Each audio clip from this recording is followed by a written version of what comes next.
जय भीम। जय भीम। जब तक सूरज चांद रहेगा बाबा तेरा नाम रहेगा। जब तक सूरज चांद रहेगा बाबा तेरा नाम रहेगा। जय भीम। जय भीम।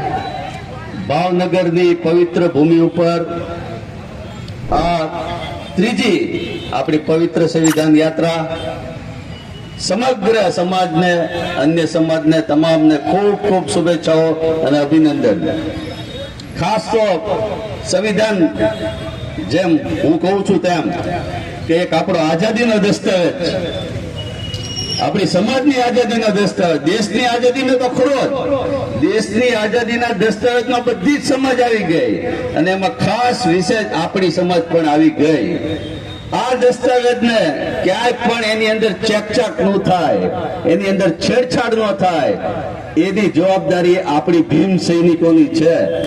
તો જેટલા પણ ભીમ સૈનિકો આજે જે આયોજન થયું, જેને જેને પણ કાંઈ પણ નાનામાં નાની ફૂલ નહીં તો ફૂલની પાકડીની પણ મદદ કરી છે, એમને પણ ખૂબ ખૂબ અભિનંદન પાઠવું છું। દિવસે ને દિવસે જાગૃતતા કેળવીએ સમાજમાં, અન્ય સમાજમાં। હું માર્ક કરું છું કે બંધારણનો લાભ તો ઘણી સમાજે લીધો, એસસી, એસટી, ઓબીસી, મહિલાઓ, માઇનોરિટી, પણ એક દુઃખ સાથે એ પણ કહેવું પડે કે આ માત્ર ખાલી એસસી ની કે દલિતોની જવાબદારી નથી। આપણે બીજા અન્ય સમાજને સમજાવો કે આવનારી ચોથી આપણી જે સંવિધાન યાત્રા હશે એની અંદર એસટી, ઓબીસી, માઇનોરિટી અને મોટી સંખ્યામાં મહિલાઓ જોડાય એવી આપણે જાગૃતિ લાવવી પડશે અને એની એ ફરજ પણ બને છે। એમાં કાંઈ આ કોઈના લગ્ન નથી કે આપણે આમંત્રણ દઈ દઈને એને મનાવીએ, એની ફરજ બજાવી એને હાજર રહેવું પડે।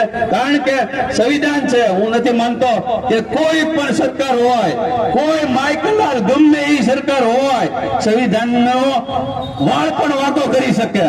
જો આપણી યુનિટી હોય તો, આપણી શક્તિ હોય તો, અને કોઈ કરી પણ નહીં શકે, કોઈ પણ વિચારી પણ નહીં શકે, ત્યારે આપણી એકતા છે, આપણી યુનિટી છે, આપણી યુનિટી એક મોટી શક્તિ છે। માટે આવીને આવી યુનિટી રાખજો, આપ સૌને વિનંતી કરું છું। દલિતોમાં તો ખાસ યુનિટી હોવી જ જોઈએ, પણ હવે આ યુનિટી આપણે વ્યાપક કરીએ। એસટી, એસસી, ઓબીસી, માઇનોરિટી, આ બધાને કહો કે એક જ બાપ, ડોક્ટર બાબા સાહેબ આંબેડકર, આ બાપની ઓલાદ ભારત દેશની તમામ ઓલાદ।